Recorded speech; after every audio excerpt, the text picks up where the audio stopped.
ஜோதிட நண்பர்கள் அனைவருக்கும் வணக்கம்.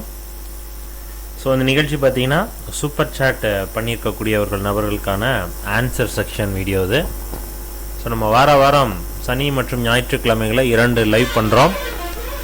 அதில் சனிக்கிழமை பார்த்தீங்கன்னா ஓப்பன் லைவ், ஸோ யார் வேணாலும் கலந்துக்கலாம். ஞாயிற்றுக்கிழமையில் நம்ம சேனலில் சப்ஸ்கிரைப் பண்ணியிருக்கக்கூடிய நபர்களுக்கு மட்டும் அந்த லைவ் பண்ணுறோம்.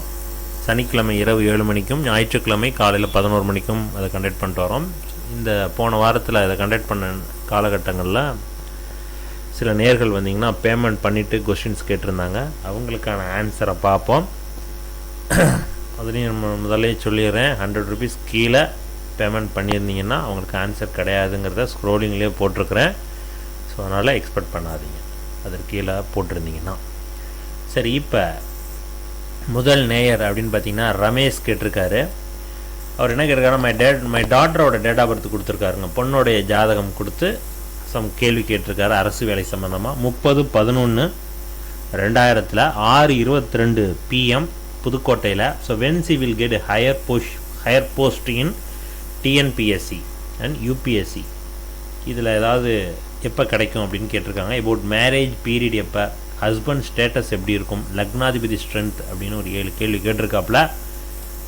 இந்த ஜாதகம் எடுத்துடுறேன், இங்கே பாருங்கள் ஸ்க்ரீனில் வரும். இது அவருடைய ஜாதகம். ரிஷப லக்னம், மகர ராசி, நட்சத்திரம் உத்திராடம் 3ஆம் பாதம். இப்போ நடந்துட்டுருக்கிற தசை ராகு தசை. ராகு முடிஞ்சு குரு முடிஞ்சு சனி போயிட்டுருக்குது. ராகு ஜாதகத்தில் எப்படி இருக்கிறார் அப்படின்னு பார்க்கணும்.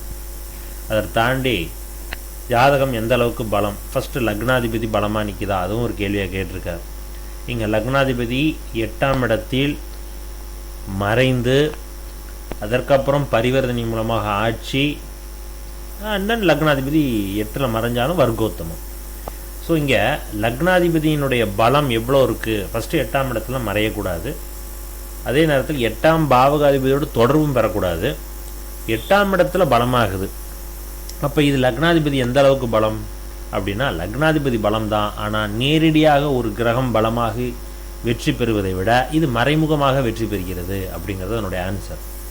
லக்னாதிபதி பலமான பலம் தான், ஆனால் இது நன்மையை கொடுக்குமா அப்படின்னா எந்த அளவுக்கு நன்மையை கொடுக்கும். இங்கே நன்மை கொடுக்குறங்கிறது காசு சம்பாதிக்கிறது, உயர் பதவியில் போய் உட்கார்றது, அதை தாண்டிலும் மறைமுகமாக தூர இடத்தில் நிறைய சிக்கல்களை சந்தித்து அதற்கப்புறம் அப்படிங்கிற பாயிண்ட் ஆஃப் வியூலாம் இங்கே சொல்ல முடியும். ஏன் லக்னாதிபதி 8ஆம் இடம். இந்த 8ஆம் இடம்னா மறைஞ்சிருச்சுங்கிறத தாண்டிலும் அவருக்கு பிடிக்காத வீடுங்கிற பகை வீடு அப்படின்னு எடுத்துக்கணும்.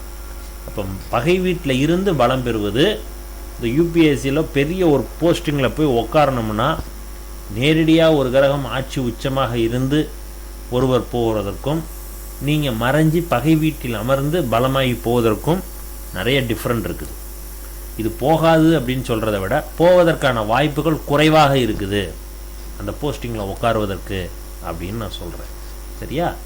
அப்போ இது மறைமுகமாக போவதற்கான சாத்தியம்தான் அதிகமாக காட்டுது. ஸோ அதனால தான் லக்னாதிபதி இந்த அளவில் தான் பலமாக இருக்குது அப்படின்னு சொல்லுவேன். ஓகே, லக்னத்தில் சனி அமர்ந்து 7ஆம் இடத்துல சூரியன், அவரும் வர்க்கோத்தமாகிறார் அனுச நட்சத்திரத்தில். புதன் உங்களுக்கு பரிவர்த்தனைக்கு செவ்வாயோட பரிவர்த்தனையாகி உச்சமாகிறார். இப்போ இந்த ராகு திசை இந்த பலனை சூப்பராக தருவார். ராகு நின்ற வீட்டின் அதிபதி நேரடியாக பலம் ஆவதை விட இன்னொரு வீட்டில் பலமான சிறப்பு, பரிவர்த்தனையின் மூலமாக பலமான ராகு நின்ற வீட்டின் அதிபதி இப்படிலாம் பலமாக இருந்துச்சுன்னா சூப்பராக இருக்கும். அப்போ ராகு திசை சிறப்பாக இருக்கும். நல்ல பொருளாதாரம், குடும்ப வாழ்க்கையெல்லாம் கொடுத்துரும். சரிங்களா? இப்போ உங்களுடைய குடும்ப வாழ்க்கை நல்லா இருக்கும். இங்கே ராகு அதை கெடுக்க மாட்டார் அப்படின்னு எடுத்துக்கலாம். பொருளாதார சேர்க்கை அதெல்லாம் கொடுத்துரும். குழந்தை செல்வம் அதுவும் கொடுத்துரும். ஓகே, ஆனால் இந்த கவர்மெண்ட் ரிலேட்டடான எக்ஸாம்ஸ் எல்லாம் கிளியர் பண்ண வைக்கும். அதெல்லாம் சூப்பராக பண்ண வைக்கும், படிக்க வைக்கும். புதுசாக படிச்சுக்கிட்டே இருக்கணும்னா ஏதாவது ஒரு விஷயத்தை தேடல் இருந்து கொண்டே இருக்கும். அதெல்லாம் பண்ணலாம், அதெல்லாம் கொடுக்கும். உயர் பதவி அப்படின்னு போகும்போது லக்னாதிபதியின் வலு, சூரியனுடைய வலு, 10வது பாவகாதிபதியினுடைய வலு, இதெல்லாம் கணக்கெடுக்கணும். இதுதான் உயர் இடத்துல போய் உட்கார்றது, மரியாதைக்கான கிரகங்கள் இதெல்லாம். சரி, அதெல்லாம் பலம் குறைவாக இருக்குது அப்படின்னு சொல்லுவேன். ஸோ அதனால் அரசு வேலைக்கான ஆப்ஷன்ஸ் எக்ஸாம்ஸ் எல்லாம் எந்த எக்ஸாம்ஸ் எழுதினாலும் நல்லபடியாக போகும், அந்த ஆப்ஷன்ஸ்லாம் உண்டு. ஸோ அதனால் எக்ஸாம்ஸ் எழுதுன்னு பண்ணுங்கள். உயர் போஸ்டிங்க்கு போகக்கூடிய அமைப்பு இருக்கான்னா அது நேரடியாக பலம் இல்லை அப்படிங்கிறது என்னுடைய ஆன்சர். சரியா? ரைட். அடுத்ததாக எப்போ மேரேஜ் அப்படிங்கிற கேள்வி. இப்போ நடந்துட்டுருக்கிறது ராகு திசை, சனி புத்தி. சனி உங்களுக்கு சூரியனுடைய நட்சத்திரத்தில் அமர்ந்து நிற்கிது. ஸோ கிருத்திகை நட்சத்திரம். ஸோ அதனால் சனியை விட்டால் கூட புதனில் கன்ஃபார்ம் மேரேஜ் கொடுத்துரும். ஏன் அப்படின்னா புதன் உங்களுக்கு புதனும் செவ்வாயும் 5 மற்றும் 7வது பாவகாதிபதி பரிவர்த்தனை அப்படிங்கிற ஒரு பாயிண்ட் வரும் பொழுது ராகு திசை சனி புத்தி 2027 முடிஞ்சு 2028லலாம் கன்ஃபார்ம் மேரேஜ் அப்படிங்கிற ஆப்ஷனை கொடுக்கும். குழந்தை பாக்கியத்தையும் கொடுத்துரும். நல்ல விதமாக வரன் வரும். குடும்ப வாழ்க்கை சிறப்பாக இருக்கும். பொருளாதாரத்தெல்லாம் கஷ்டத்தை கொடுக்காது இங்கே ராகு. ஓகே. ஆனால் லக்னாதிபதி பலம் எப்படி இருக்குது? லக்னாதிபதி 8ல் மறைஞ்சால் என்னென்ன பலன்கள் கொடுக்கும்? கொஞ்சம் டவுட்டட் மைண்டாக இருப்பாங்க. எதுவாக இருந்தாலும் டவுட்டடாக இருப்பாங்க. அண்ட் தென் ஹெல்த் ரிலேட்டடாக கவனம் செலுத்திக்கணும். முக்கியமாக மறை உறுப்புகள் சார்ந்த அடிவயிறு, முதுகு பகுதிகள், தண்டுவடம் இது போன்ற அமைப்புகள்லாம் கவனமாக இருக்கணும் அப்படின்னு சொல்லுவேன். இப்போ ரொம்ப ஏஜ்டு பீப்புளாக இருந்தாங்கன்னா கர்ப்பப்பை சம்மந்தமான பிரச்சனைகள்லாம் ஃபேஸ் பண்ணுவாங்கன்னு சொல்லலாம். ஸோ சின்ன பொண்ணுங்கிறதுனால அதை பற்றி கிடையாது. இருந்தாலும் இதிலெல்லாம் கவனமாக இருந்துக்கணும் அப்படின்னு சொல்கிறோம். ஓகேங்களா? நன்றி.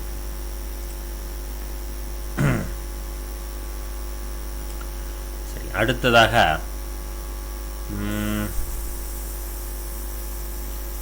ஸோ அடுத்தது பார்த்திங்கன்னா நந்தினி கேட்டிருக்காங்க. அரவிந்த் பாலாஜி என்ன கேட்டிருக்காங்க? சென்னையிலேருந்து வேலை பறிபோகும் சூழல், நிரந்தர வேலை, திருமணம் எப்பொழுது, குரு பார்வை வலுப்பற்றி கூறவும். நந்தினிக்கு நான் நேற்று ஆன்சர் பண்ணியிருக்கிறேன். இனிவே அவங்க சூப்பர் சாட்டும் பண்ணியிருக்கிறாங்க. அதுக்கப்புறம் நான் பண்ணனா என்னன்னு தெரியல. 6/4/99 டைம் பார்த்தீங்கன்னா 11/4 PM சென்னை. சரிங்களா? சென்னையில் பிறந்திருக்காரு. என்ன கேட்டிருக்காரு? வேலை பறிபோகக்கூடிய சூழல் இருக்குது, நிரந்தர வேலை கிடைக்குமா, திருமணம் எப்பொழுது அப்படிங்கிற கேள்வி. சரி, உங்கள் ஜாதகம் விருச்சிக லக்னம், விருச்சிக ராசி. உங்கள் ஜாதகத்தை எடுத்துடுறேன். லக்னம் உங்களுக்கு பார்த்திங்கன்னா பார்டரில் நிற்கிது. இது சரிதானா? Timing 11/4 PM. ஸோ இரவு பிறந்திருக்கிறீங்க. ஜாதகம் ஸ்க்ரீனில் வரும் பாருங்க. இதுதான் உங்கள் ஜாதகம். விருச்சிக லக்னம், விருச்சிக ராசி. ஸோ நட்சத்திரம் கேட்டை 3ஆம் பாதம். இப்போ நடந்துட்டுருக்கிற திசை சுக்கிர திசை போகுது. ஸோ சுக்கிர திசையில் சனியினுடைய புத்தி போயிட்டுருக்குது 2027 வரைக்கும், மார்ச் மாதம் வரைக்கும். ஸோ சுக்கிர திசையில் சனி புத்தி. ஸோ சனி உங்களுக்கு 6ஆம் இடத்தில் நிஷ்பலமாகி பரிவர்த்தனை எதுவும் இல்லை. சனி 10, செவ்வாய் 16, சுக்கிரன் 29. சனி வாங்கின சாரம் கேது. சுயசாரம் வாங்கியிருக்கா? இல்லைம்மா. ஆமாம், சுயசாரம் வாங்கி நிற்கிது. அடுத்தது சூரியன் 22, குரு 18. சரி, இப்போ வேலை போகக்கூடிய அமைப்பு இருக்கா அப்படின்னா நிறையா ப்ராப்ளம் இருக்குது. எப்படி வேலை செய்யக்கூடிய இடத்துல ஒரு மேனேஜ்மெண்ட் அல்லது ஒர்க் ஸ்டேஷனில் இவங்களுக்கு மேலே இருக்கக்கூடிய ஹையர் ஆஃபீஸர்ஸ் யாராக இருந்தாலும் சரி, குரூப் டீம் லீடர்னு சொல்லுவோம்ல, எனக்கு தெரிஞ்ச பாயிண்ட் ஆஃப்ல சொல்கிறேன். இப்போ சாஃப்ட்வேர் கம்பெனியில் ஒர்க்கராக இருக்கிறீங்க அப்படின்னா அவங்க டீம் லீடர் சத்தியமாக ஒத்து போகாது. வேறு கம்பெனியாக இருந்தால் அவங்களுக்கு மேலே இருக்கக்கூடிய பாஸ் அவங்களோடலாம் ஒத்து போகக்கூடிய தன்மை இல்லை. முரண்பாடுகள் நிறையா இருக்குது. மென்டலி ஸ்ட்ரெஸ் இருக்கக்கூடிய காலகட்டம். இருந்தாலும் ப்ராப்ளம் சால்வ் ஆகிடும். சரியா? அது அந்த பிரச்சனை பெரிய லெவலில் பூமப் ஆகாது அப்படிங்கிறது தான் என்னுடைய ஆன்சர். ஓகே. ஸோ அதனால் வேலை பறிபோகும் சூழல், நிரந்தர வேலை, திருமணம் எப்பொழுதுங்கிற கேள்வியும் கேட்டிருக்கிறீங்க. சரி, இப்போ இந்த சனி புத்தி இந்த பலனெல்லாம் கொடுத்துருக்கோம். வேலை பறிபோகக்கூடிய காலகட்டம்லாம் தாண்டிடுச்சு. இப்போ இனிமேல் ப்ராப்ளம் வருவதற்கான வாய்ப்புகள் இல்லை. ஒன்று. மேரேஜ் எப்போ? அடுத்த பாயிண்ட்டு. சனி சுக்கிரனோட இணைஞ்சு நிற்கிதா? சனி 10, சுக்கிரன் 29, சனி கேது சாரம் வாங்கி நிற்கிது. ஸோ அதனால் இந்த ஜாதகத்தில் திருமணத்தை கொடுக்கக்கூடிய ஒரே கிரகம் சுக்கிரன் தான். சரியா? ஸோ அதனால் இங்கே சனியினுடைய புத்தியில் இல்லை. சனி உங்களுக்கு குருவோடையும் சூரியனுடைய வீடான மீனராசிக்கு போகுது, அதுவும் பலனை கொடுக்காது. அடுத்ததாக பார்த்தீங்கன்னா புதன். ஸோ புதன் உங்களுக்கு புரட்டாதி நட்சத்திரம். அந்த பாயிண்ட்டும் இல்லையே, இந்த பாயிண்ட்டும் இல்லையே. இந்த ஜாதகத்தில் திருமணத்திற்கான பாருங்கள், இதுதான் ரொம்ப, இந்த சார்ட் ரொம்ப ரொம்ப முக்கியம் சார் நந்தினி. இந்த சார்ட் ரொம்ப ரொம்ப முக்கியங்க. இந்த அதிபதினு போட்டிருக்கு பார்த்தீங்களா, இந்த லாஸ்ட்டாக அதிபதினு உங்களுக்கு தெரியும், புதன் புதன் போட்டிருக்கோம். அதாவது புதனுடைய நட்சத்திரத்தில் உட்காந்துருக்கு, ராகு நட்சத்திரத்தில், குரு நட்சத்திரத்தில் அப்படின்னு போட்டிருக்கு. இதில் ஒரு கிரகம் கூட சுக்கிரனுடைய நட்சத்திரத்தில் இல்லை. இப்போ இங்கே சுக்கிரனுடைய நேரடி தொடர்போ அல்லது மறைமுக, அதாவது சார வழியிலையோ தொடர்பு எதுவும் இல்லாத ஒரு காரணத்தினால திருமணம் தடை அல்லது தள்ளி போயிட்டே இருக்குன்னு அர்த்தம். சரி, சனியை விட்டுட்டிங்கன்னா புதன் தான், அதுவும் தாண்டிடுச்சுன்னா கேதுவும் அமைப்பு இல்லை. ஸோ அதனால் நான் என்ன சொல்ல வரேன்னா, செவ்வாயினுடைய நட்சத்திரம் ஏதாவது இருக்கா, அதுவுமே இல்லை. ஸோ இப்போ சனியினுடைய புத்தியில் கோச்சாரத்தில் சுக்கிரனுடைய தொடர்பு வரணும். எப்படி வரும்?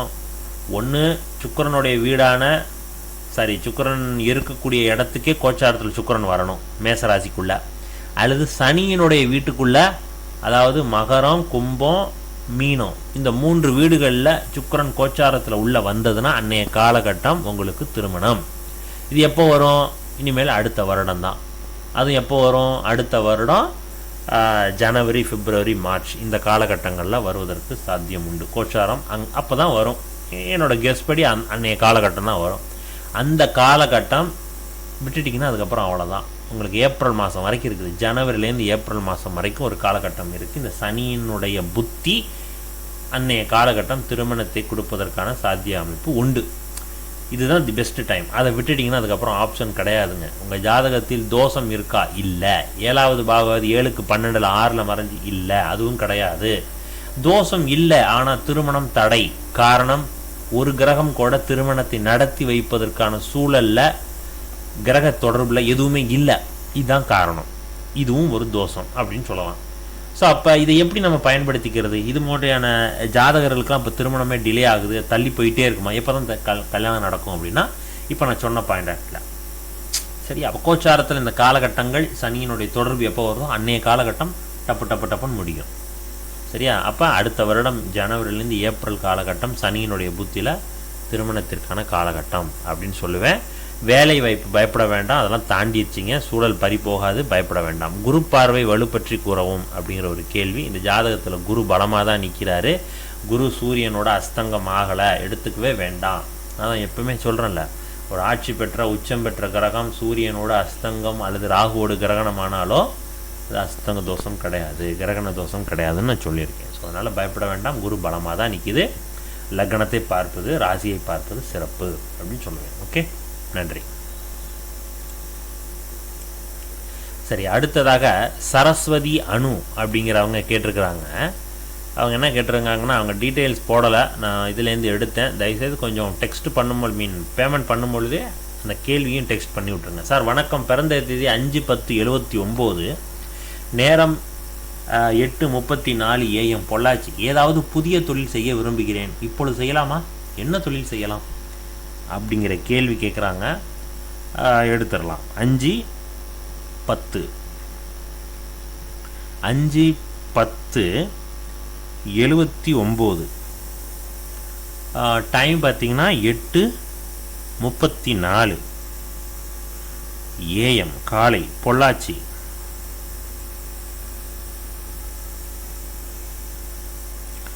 சரி, உங்களுடைய ஜாதகம் ஸ்க்ரீனில் வரும் பாருங்கள். ஏதாவது தொழில் செய்யலாமான்னு இருக்கிறேன், என்ன பண்ணலாங்கிற கேள்வி. துலா லக்னம், மீன ராசி. ஸ்க்ரீனில் வருதா பாருங்கள்.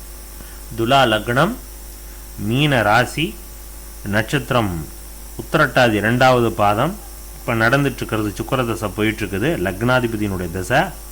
அதில் ராகுவோட புத்தி போயிட்டுருக்குது அடுத்த வருடம் மார்ச் மாதம் வரைக்கும். ஸோ சுக்கிர திசையில் ராகு புத்தி. ராகு 11வது பாவகத்தில் அமர்ந்து ஜாதகத்தின் 6வது பாவகாதிபதியும் பாக்யாதிபதியினோடு இணைஞ்சு நிற்கிது.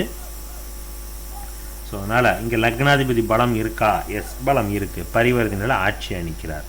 12வது பாவகத்தில் புதன் உச்சம். இந்த பாயிண்டில் எடுத்துக்கணும். லக்னாதிபதி பலம் தாங்க, நீச்சம் எடுத்துக்கக்கூடாது. சரியா? அண்ட் தென் உங்கள் சந்திர அதியோகமும் வேலை செய்யுது. ஆனால் சந்திர அதியோகம் இந்த ஜாதகத்தில் 6ஆம் இடத்துல உட்காந்து வேலை செய்யுது. அப்போ இது பிஸ்னஸ் பண்ண வைக்கும். ஆனால் கடன் வாங்கி நீங்கள் பிஸ்னஸ் பண்ணணும். சொந்த காசை எடுத்து போடக்கூடாது. 6ஆம் இடத்துலேருந்து ஒரு கிரகம் பார்க்குதுன்னா உங்களே கடன்காரன் ஆக்குது. அது கடன்காரன் ஆக்கலைன்னா 6ஆம் இடத்தின் வழியாக சம் இஷ்யூவை கொடுக்குது. அந்த 6வது இடம் உங்களுக்கு நண்பராக இருந்தால் நல்ல விதமான பிரச்சனைகள், பெரிய அளவில் ப்ராப்ளம் கொடுக்காது அது. ஓகேவா?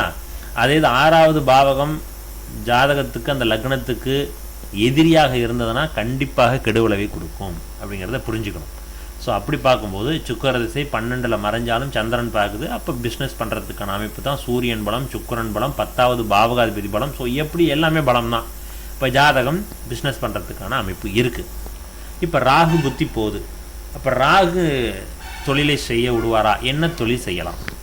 அடுத்த கேள்வி. ஸோ இப்போ உங்களுக்கு சனியினுடைய அமைப்பு வருது. விவசாயம் சார்ந்த அமைப்புகள் போடலாம், பண்ணைகள் போடலாம், சரியா?